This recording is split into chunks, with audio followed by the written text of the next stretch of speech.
अगर आप CBT 2 का तैयारी कर रहे हैं, कहने का मतलब कि आप ओवरऑल सब्जेक्ट को बढ़िया से chapter wise theory wise clear कर रहे हैं, तो उसके लिए क्या है CBT 1 CBT 2 क्या है? आपने सुना कभी कि एक बंदा है जो ALP का भी एग्जाम दे रहा है, वो भी निकाला है, NTPC भी निकाला है, दरोगा भी निकाला है, इनके और कोई स्टेट लेवल का है तो वो भी निकाला है, SSC भी निकाला है, ग्रुप डी भी निकाला है। क्या बात है उसमें? हाय मेरे प्यारे दोस्तों, मैं हूँ ALP अमित आनंद।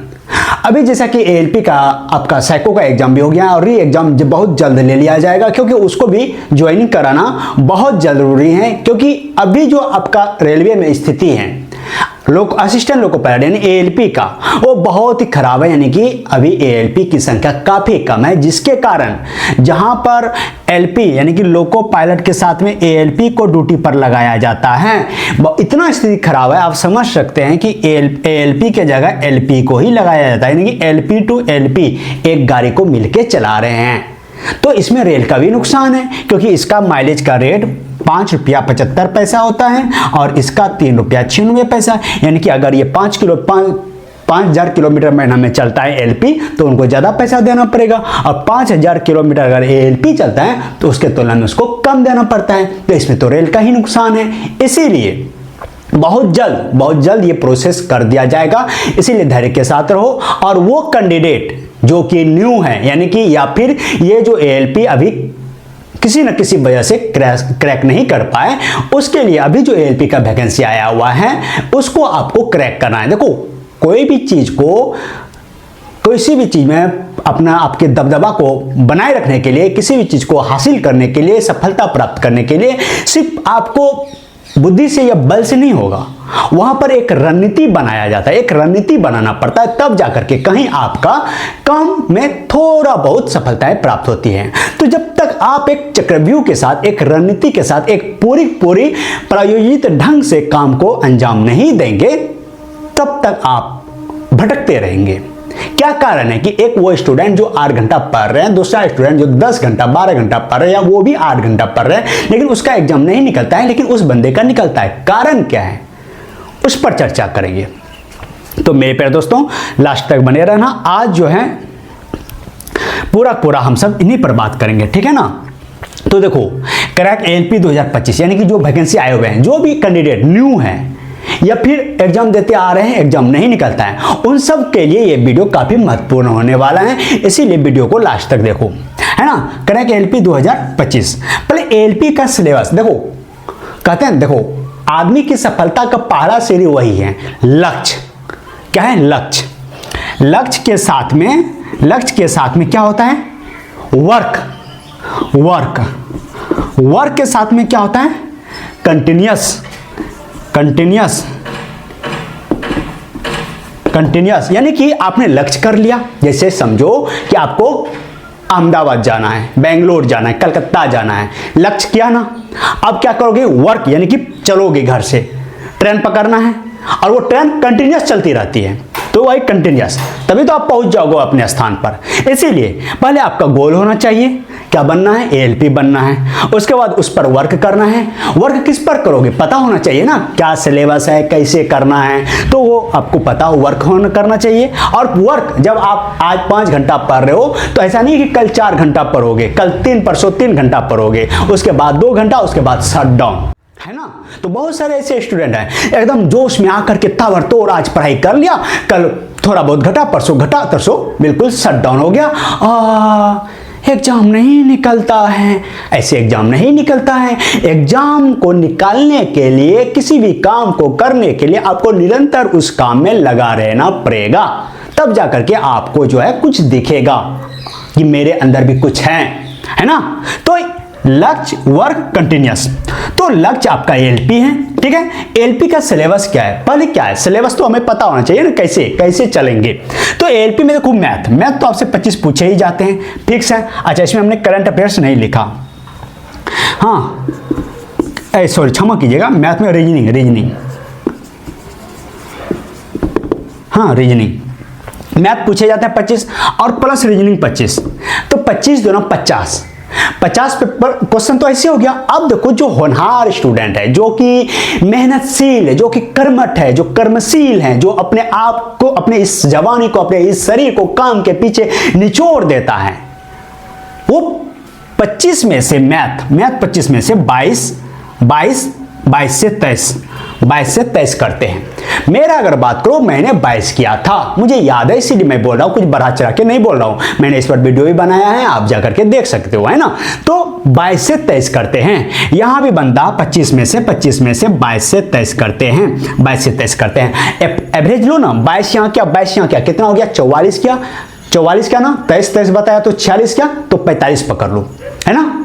अब बताओ, यहां से अगर दो जगह से अगर हमको 45 उठ जा रहा है मैथ और रीजनिंग से, तो उधर कितना बचा। मैं सीधे देखो, एक कैंडिडेट वो है जो अभी देखो एएलपी का जब एग्जाम देते हो तो CBT 1 जिसमें 75 क्वेश्चन, फिर CBT 2 जिसमें 100 क्वेश्चन, एक आपका ट्रेड पेपर रहता है। तो एक बंदा जो है वो देखता है, अरे CBT 1 ना, अच्छा इसमें तो सिर्फ पास करना है, OBC ST SC जनरल 25%, 30%, 35% इतने नंबर लाना है, तो उस हिसाब से पढ़ाई करेगा। मैं उसको लिख के देता हूं 1000% लिख के देता हूं कि उसका एग्जाम नहीं निकलेगा। तो एग्जाम किसका निकलेगा फिर? एग्जाम उसका निकलेगा जिसका की दृष्टि फाइनल पर रुका हुआ है, यानी कि वहां पर कितना पूछे जाएंगे, 100, कैसे कैसे क्या क्या रहेंगे, उस पर काम करेंगे तो CBT 1 अपने आप निकल जाएगा। अगर आप CBT 2 का तैयारी कर रहे हैं, कहने का मतलब कि आप ओवरऑल सब्जेक्ट को बढ़िया से chapter wise, theory wise clear कर रहे हैं, तो उसके लिए क्या है, CBT 1 CBT 2 क्या है। आपने सुना कभी कि एक बंदा है जो ALP का भी एग्जाम दे रहा है, वो भी निकाल रहे हैं, NTPC भी निकाल रहे हैं, दरोगा भी निकाल रहे हैं, यानी कि और कोई स्टेट लेवल का है तो वो भी निकाल रहे हैं, SSC भी निकाल रहे हैं, ग्रुप डी भी निकाल रहे हैं। क्या बात है उसमें, यही बात है उसमें। वो ये नहीं देखते कि हमें अभी ALP के लिए CBT 1 अच्छा इतना ही पढ़ना, वो नहीं देखते, वो सिलेबस को क्लियर करते, सिलेबस क्लियर कर लिया, सारे एग्जाम निकल गया। तो आपको वैसे काम करना है। तो मेरे प्यारे दोस्तों, आप मैथ और रीजनिंग, हाँ इसके पीछे पूरा निचोड़ दो, है ना, जितना हो समय लगाओ। कहने का मतलब कि अगर जिस टॉपिक में, जिस चैप्टर में, सबसे बड़ी बात है कि लड़का को अगर किसी टॉपिक, किसी चैप्टर में प्रॉब्लम्स आती है तो वो वहां से छिटक जाते हैं, भाग जाते हैं उन चैप्टर, कहते हैं अरे इससे हमारा माथा दर्द देता है, ये हमसे बनता नहीं है, बस उसको सबमिट करके रख देगा। ऐसा नहीं करना है। अभी आपके पास YouTube है, कहीं किसी को पैसा नहीं पे कर पा रहे हो, मत करो, वहां पर जाओ, किस चैप्टर में प्रॉब्लम है, परसेंटेज में है, CI में है, SI में है, या फिर एडवांस मैथ के किसी चैप्टर में है, वहां पर जाओ और वहां पर सर्च करो, आएगा। चैप्टर वाइज थ्योरी को कंप्लीट करो। सबसे बड़ी बात है थ्योरी को कंप्लीट करना।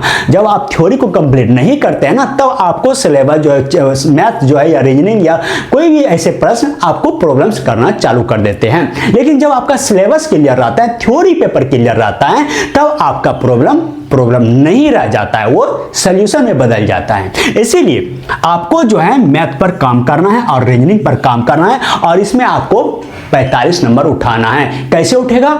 जिस भी चैप्टर में अगर चैप्टर वाइज पढ़ें तो अच्छी बात है, और अगर नहीं पढ़ें तो चैप्टर वाइज आपको पढ़ना है और एक एक थ्योरी को कंप्लीट करना है, पेपर कॉपी में लिखना है, ताकि उस पर हमें कभी दिक्कत का सामना ना करना पड़े।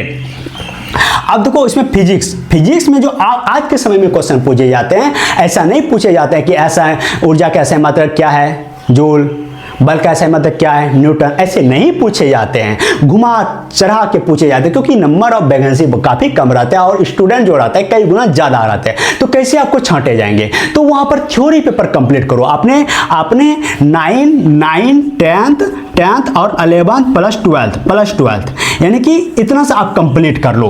11th 12th थोड़ा बहुत टच करना नहीं भी करेगा चलेगा, लेकिन 9 और 10th छोड़ो, 11 12 को गोली मारो आप। 9 और 10th का जो फिजिक्स है उसको आप कंप्लीट करो। आपसे नहीं बनता है तो जो अभी 9 और 10th में करंट बंदा है या जस्ट इसके पीछे, तो उससे कंप्लीट करो, उससे सीखो, उससे पढ़ो। अब ये मत कहना कि मुझसे छोटा है, अरे गधा, छोटा बड़ा नहीं देखा जाता है, आपको सीखना है। तो 9 और 10th का फिजिक्स, केमिस्ट्री, बायो कंप्लीट करो। देखो बायो से एक ही क्वेश्चन रहेगा, 2 ही क्वेश्चन रहेगा, केमिस्ट्री से एक ही क्वेश्चन रहेगा, 2 ही क्वेश्चन रहेगा, लेकिन वही एक नंबर आपके एग्जाम को गिराएगा और आपको एग्जाम को बनाएगा, यानी कि आपके रिजल्ट को बनाएगा। कहते हैं ना, सुने ना, अरे मेरा 1 नंबर के लिए रह गया, मेरा 0.01 नंबर के लिए रह गया। गधा का गधा। आपको जो है एक एक नंबर पर काम करना है। इसीलिए आप जो है फिजिक्स, केमिस्ट्री, बायो, मैथ्स हो सके भैया अभी आपके पास समय है, अभी इतना जल्दी आपका एएलपी का एग्जाम नहीं लेगा जब तक इसको क्लियर नहीं करेगा, और इसको क्लियर करने में भी समय लगेगा।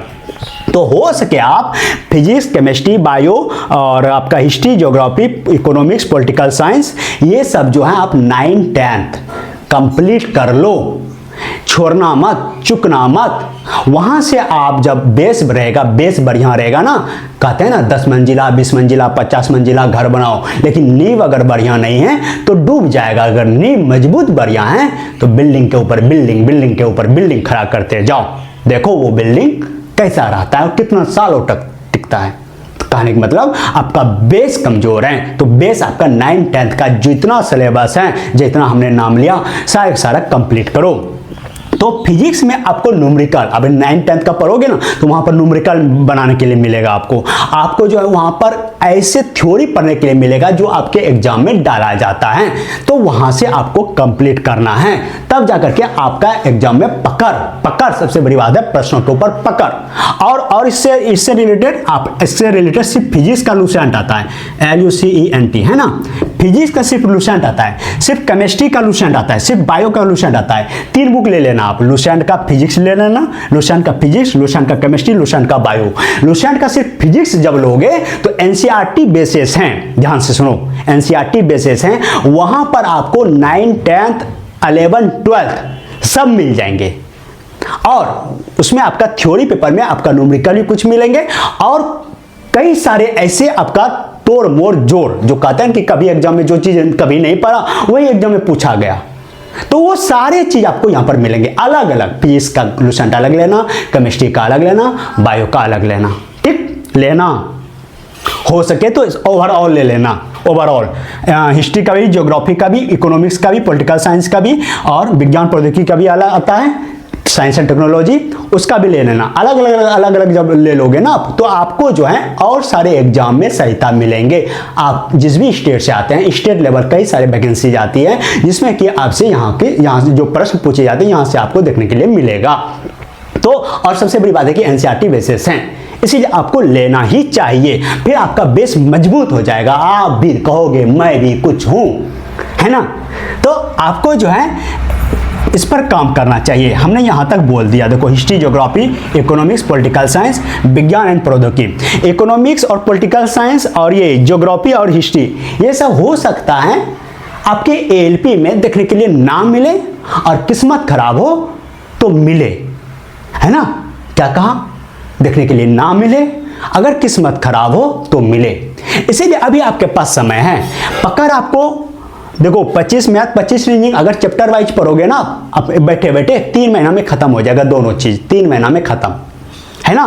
तो आपके पास बहुत समय है ना। 1-1 घंटा अगर सबके, मैं अभी पढ़ने का नियम बताऊंगा, अभी रुको बात करो पहले इधर, ठीक है ना। तो इसीलिए आपको सब ले लेना है और सबको पढ़ना है, ठीक है ना। अब आप पढ़ने की बात, सब आओ पढ़ने की बात आओ, थोड़ा इसको मैं काट दे रहा हूं, इसका जरूरत नहीं है ना। अब देखो पढ़ने के लिए कितना दिन है, 7 दिन सबके पास है। हमने लिखा है डे 1, डे 2, डे 3, डे 4, 5, 6, 7, 7 दिन आपके पास भी, उसके पास भी है, जो एग्जाम रिजल्ट दे रहे हैं, जो रिजल्ट नहीं दे रहे हैं, सबके पास 7 दिन है। 24 घंटा आपके पास भी है, 24 घंटा उसके पास भी है, जो सफल है ना। उस 24 घंटों में मेरे अनुसार, देखो हम अपने अनुसार कह रहे हैं, आप अपने अनुसार जो है टेबल टाइम रखना, यानी कि टाइम को एडजस्ट करना, मैं अपने अनुसार कर रहा हूं। सुबह अगर आप 5 बजे जग जा रहे हो, है ना, चलो रात्रि से स्टार्ट कर रहा हूं, रात में अगर 9 से 10 तक आप सो जा रहे हो, 10 तक सो जा रहे हो, तो 10 से लेकर के सुबह के 5 बजे तक सो गया आपने, है ना। 5 बजे उठा आपने, है ना, चलो 5 बजे हमने बहुत ज़्यादा लिख दिया, स्टूडेंट हो अभी, आपको मेहनत करना है। 4 बजे तक सो गया आप, 4 बजे आप उठ गया, तो 4 से 5 के बीच में आपको फ्रेश होकर के थोड़ा बहुत एक्सरसाइज कर करके आपको जो है बैठ जाना है। 5 से 6 अगर पढ़ते हो आप, 5 से 6 1 घंटा, 5 से 6 आपको 1 घंटा, तो 1 घंटा सर्वप्रथम पढ़ना है आपको करंट अफेयर्स। देखो इसमें करंट अफेयर्स भी था, करंट अफेयर्स भी है, मिक्स चैप्टर आता है, विविध, है ना। क्या आता है, विविध आता है, मिक्स चैप्टर जिसको बोलते हैं, इसमें जिसमें कि आपका प्रथम राष्ट्रपति कौन है, द्वितीय राष्ट्रपति कौन है ना, ऐसे सब प्रश्न आते हैं। प्रथम एवरेस्ट पर चढ़ने वाली महिलाएं कौन है, ऐसे बहुत सारे प्रश्न आते हैं। ठीक है ना। तो यहाँ से विविध से देखने के लिए मिलता है ना। खेल से प्रश्न, कई प्रश्न पूछे जाते हैं, तो खेल से आपको कंप्लीट करना है। और रीजनिंग तो हमने बता ही दिया है ना, तो 2 छूटा तो हमने बता दिया, ठीक है। अब देखो करंट अफेयर्स जो है 5 से 6 के बीच में यानी मॉर्निंग में पढ़ लेना है। करंट अफेयर्स मॉर्निंग में हम पढ़ने क्यों कह रहे हैं? अच्छा, पढ़ोगे किससे पढ़ोगे? पीडी आता है, प्रतियोगिता दर्पण आता है ना। ये मंथली आता है, हर महीना आता है। और एक वार्षिकांक ईयरली वाला ले लेना, एक स्पीडी का भी आता है, स्पीडी का भी आता है और इसका प्लेटफॉर्म का भी आता है ना। तो 2 को रखना है, एक स्पीडी का रखना, एक प्लेटफॉर्म का रखना। पीडी आता है प्रतियोगिता दर्पण, प्रत्येक महीना आता है, ये आपको खरीदना है। यहाँ जब आप प्रत्येक महीना पढ़ोगे ना, तो इसी से जो बढ़िया क्वेश्चन होते हैं ना, उसी से छान करके आपको स्पीडी में ईयरली डाल दिया जाता है, वार्षिकांक, और इसी में भी प्लेटफॉर्म में भी डाल दिया जाता है। तो यहाँ पर जब आप पढ़ोगे ना, फिर उस समय आपका यहाँ पढ़ा रहेगा, तो उस समय सिर्फ रिवीजन हो जाएगा, आपके माइंड में रहेगा, है ना। तो कहने का मतलब है मेरे प्यारे दोस्तों, अच्छा यहाँ पर 2 गुण लेना, स्पीडी का भी लेना, प्लेटफॉर्म का भी, क्योंकि कुछ क्वेश्चन ऐसे हैं जो ये नहीं डालते हैं, यहाँ पर मिल जाएगा, जो ये नहीं डालने वो यहाँ मिल जाएगा। यानी कि चारों तरफ से प्रश्नों को घेर लेना है। तब कहां जाएगा प्रश्न? करंट अफेयर अगर 15 पूछे जाते हैं एग्जाम में, 15 अगर पूछे जाते हैं, ये 15 में से आपको 13 या 12 करना है। मैंने पूछा तो मैंने 12 किया था, आपको 15 या 12 या 13 करना है अगर 15 पूछते हैं तो, क्योंकि करंट अफेयर्स पे ही आपका रिजल्ट बनता है। और करंट अफेयर्स लड़के छोड़ कर आते हैं, ज्यादातर 5, 6, 7 करते करते वो लुढ़क जाते हैं। तो आपको ऐसा नहीं करना है, तो इसीलिए आपको पीडी पढ़ना है प्रत्येक महीना का, और स्पीडी और प्लेटफॉर्म, इस दोनों से आपको ईयरली जो रहेगा इससे भी पढ़ना है ना। तो यहाँ से पढ़ोगे डेली, और यहाँ से आपका रिवीजन हो जाएगा। जो कुछ नया देखने सीखने के लिए मिलेगा, हो सकता है बहुत ऐसे प्रश्न है जो यहाँ ना मिले, यहाँ मिल जाएगा, है ना। तो इसको पढ़ना है। तो 1 घंटा सुबह आपको करंट अफेयर पढ़ना है। ये करंट अफेयर किससे पढ़ोगे? पीडी से पढ़ोगे, एक पेज का आधा, क्योंकि इसको 1 महीना लेके चलना है, और रिवीजन भी करने जाना। रिवीजन के बारे में बाद में बात करेंगे। तो इसको जो है आपको 1 घंटा पढ़ना है, थोड़ा सा 5 से 6 के बीच में 1 घंटा जो पढ़ोगे ना, इससे थोड़ा सा पढ़ोगे, समय बचेगा। समझो कि आधा घंटा पढ़ लिया, आधा घंटा समय बचा ना, आधा घंटा आप इस पे दे दो, ईयरली पर दे दो, आधा घंटा इसके ऊपर लेना, आधा घंटा इस पर दे दो, है ना। इस पर दे दिया। अब इसी में से प्लेटफॉर्म का अपने हिसाब से कभी समय निकाल करके शाम में कभी पढ़ लेना, आधा घंटा ही पढ़ लेना कभी, है ना। तो इस तरह से इसको सुबह करंट अफेयर पढ़ना। आज सुबह ही क्यों बताएं? सुबह आपने पेपर पढ़ा ना, देखो पेपर पढ़ते हो ना, एक एक अक्षर उसका माइंड में रहता है। अरे यहाँ पर ये घटना हुआ, ऐसे हुआ, वैसे हुआ, सब याद रहता है माइंड में। ऐसे ही आप जब पीडी को पढ़ोगे, पीडी क्या है, प्रतियोगिता क्या है, करंट अफेयर्स क्या है, एक पेपर ही तो रोज डेली का घटना है, तो आपके माइंड में छप जाएगा। इसीलिए इसको पहले आपको माइंड में डालना है, ठीक है ना। उसके बाद 6 बज गया, 1 घंटा आपने पढ़ लिया, है ना, 1 घंटा आपने पढ़ लिया भैया। उसके बाद 6 से 7 जो है 1 घंटा क्या पढ़ना है? इस समय में आपको मैथ पढ़ लेना है। 1 घंटा अगर मैथ पढ़ लोगे, चलो ये मैथ का हो गया, मैथ का 1 घंटा। 1 घंटा अगर डेली मैथ पढ़ोगे तो 30 दिन में 30 घंटा पढ़ा। मैथ की औकात नहीं है कि 3 महीना जाए, 3 महीना से पहले उसको खत्म होना ही है ना। तो 1 घंटा मैथ पढ़ो। अगर आपका मैथ बढ़िया है तब तो 1 घंटा में बहुत सारे प्रश्नों को आप डील कर दोगे। अगर मैथ में कमजोर हो तो थोड़ा बहुत कर पाओगे, और ज्यादा ही कमजोर है तो 5, 6, 7, 8 में आप लुढ़क जाओगे। इसीलिए कहा 1 घंटा जब मैथ पढ़ोगे, आपके पास समय रहेगा, तो जिस भी चैप्टर में, जिस भी टॉपिक में आपको प्रॉब्लम्स आती हैं, वहां पर आप YouTube पर जाओ, वहां पर सर्च करो, वहां पर आएगा, वहां से इस चैप्टर को कंप्लीट कर लो। 1 घंटा मैथ डेली पढ़ो। उसके बाद दिन भर का काम खत्म। रीजनिंग को करंट अफेयर से एक ही बार पढ़ना है, उसके बाद नहीं पढ़ना है। मैथ 1 घंटा पढ़ लिया, काम खत्म। अब रीजनिंग पढ़ाओ। रीजनिंग पर 7 से 8, है ना, 7 से 8 1 घंटा रीजनिंग का लो, 1 घंटा रीजनिंग का लो आप। रीजनिंग 1 घंटा जब पढ़ोगे, बताओ रीजनिंग का कितना चैप्टर है? कुछ भी नहीं है मेरे प्यारे, कुछ भी नहीं है। अगर मैथ आप ठीक से पढ़ लो ना, तो रीजनिंग आपके सामने कुछ भी नहीं है ना। पजल है, फेजेज, आपका कथन है, निष्कर्ष है, कुछ ऐसे हैं जो आपको थोड़ा सा प्रॉब्लम क्रिएट करता है। वहां पर आपको चैप्टर वाइज उसको कंप्लीट करो। जिस भी चैप्टर में प्रॉब्लम है, यूट्यूब पर जाओ, सर्च करो, उसको टॉपिक वाइज क्लियर कर लो। तो 1 घंटा आप जो है रीजनिंग पढ़ लिया ना, तो 8 बजे तक आपने पढ़ लिए, है ना। अभी तक 8 बजे तक पढ़ लिए, सुबह से जगह 8 बजे तक पढ़े, 3 घंटा पढ़ लिए। अब यहाँ पर थोड़ा सा 1 घंटा विश्राम दे दो, बंद कर दो, बंद कर दो तो 9 बजे तक, 9 से स्टार्ट करना है। फिर अब 1 घंटा विश्राम दिया, नाश्ता कर लो, थोड़ा मोबाइल देखना है मोबाइल देख लो, उसके बाद 9 बजे से भिड़ो। 9 से 10 आपको 1 घंटा क्या पढ़ना है? फिजिक्स पढ़ना है। क्या पढ़ना है मेरे प्यारे? फिजिक्स पढ़ना है ना। 1 घंटा आपने फिजिक्स पढ़ा। अच्छा, ये जो मैं बोल रहा हूँ इसको लिख लेना किताब में। 1 घंटा आपने फिजिक्स पढ़ा। अब बताओ 1 घंटा अगर डेली फिजिक्स को पढ़ोगे तो 2 महीना से ज़्यादा फिजिक्स नहीं जाएगा। आप वहाँ बोर्ड का तैयारी नहीं कर रहे हैं, समझ में आ रहा है? कंपटीशन का तैयारी कर रहे हैं। अगर 1 घंटा डेली फिजिक्स पढ़ोगे ना तो 2 महीना ज़्यादा नहीं जाएगा। हुआ ना फिजिक्स बढ़िया? अब 9 से पढ़ो, 10th से पढ़ो, एनसीईआरटी का जो हमने लुसेंट का बताया उससे पढ़ो, सारा ओवरऑल क्लियर हो जाएगा, है ना। तो 1 घंटा आपने 9 से 10 आपने फिजिक्स पढ़ा, है ना। अब देखो 10 से 11 एक घंटा आपको ओवरऑल सिलेबस पर देना है। 10 से 11 आप केमिस्ट्री पढ़ो, 11 से 12 आप बायो पढ़ो, 12 बजे फिर से विश्राम दे दो आप, 12 से 1, 12 से 2 बजे तक विश्राम दे दो आप, 2 बजे तक विश्राम दे दो। इसमें स्नान करो, खाना खाओ, लॉज में रहते हो, खाना बनाओ, खाना खाओ, है ना, थोड़ा आराम करो, सो लो। कहने का मतलब 2 बजे फिर उठ जाओ, 2 या 2:30 बजे तक उठ जाओ आप, 2:30 से 3, इस आधा घंटा में आपको क्या पढ़ना है? 30 मिनट, यानी कि आधा घंटा में आपको क्या पढ़ना है? 2 से 3, आधा घंटा में आप खेल पढ़ लो। खेल सबसे छोटा चैप्टर है, जैसे मैं बता रहा हूँ वैसे आपको बनाना है। खेल सबसे छोटा चैप्टर है, आप खेल पढ़ लो। या विज्ञान और प्रौद्योगिकी, साइंस एंड टेक्नोलॉजी, ये भी छोटा चैप्टर है, आप इसको पढ़ लो। ये 3 से 4 या 5 चैप्टर है, लुसेंट में आता है, तो इस और बुक में आते होंगे, तो इसको आपको कंप्लीट करना है ना। इस आधा घंटा में जितना हो सके पढ़ना है, माथा दर्द नहीं करना है, थोड़ा ही पढ़ना है, क्योंकि 5-6 दिन जब कंटिन्यूस आधा घंटा पढ़ोगे ना तो खत्म हो जाएगा। तो इसको आपको पढ़ लिया। अब देखो 3 से 4 क्या यहाँ पर नहीं पढ़ा था? ये पढ़ लिया, ये पढ़ लिया, ये पढ़ लिया। 3 से 4 हिस्ट्री पढ़ लो, 4 से 5 ज्योग्राफी पढ़ लो, 5 से 6 इकोनॉमिक्स पढ़ लो, 6 से 7 पॉलिटिकल साइंस पढ़ लो, 7 से 8 क्या पढ़ेगा आप बताओ? कुछ रहा ही नहीं पढ़ने के लिए। 7 से 8 कुछ नहीं रहा पढ़ने के लिए। अगर आप डेली 1 घंटा, देखो सबसे बड़ी बात है एग्जाम उन्हीं का निकलता है कि जो ओवरऑल सिलेबस को मिला के चलता है ना। ओवरऑल सिलेबस को आप मिला के अगर नहीं चलोगे तो आपका एग्जाम नहीं निकलेगा ना, क्योंकि वहां पर तो सब पूछे जाएंगे। ऐसा नहीं है आप मैथ में वीक हैं तो मैथ ही पूछे जाएंगे आपसे, ओवरऑल, है ना, तो आप तो मार खा जाएंगे। इसीलिए ओवरऑल मिला करके चलना है। तो आप जो है अभी देखो रात के 8 से लेकर के 10, अगर लॉज में रहता है खाना पीना खाओ, खाना पीना बनाओ, खाओ, शयन करो।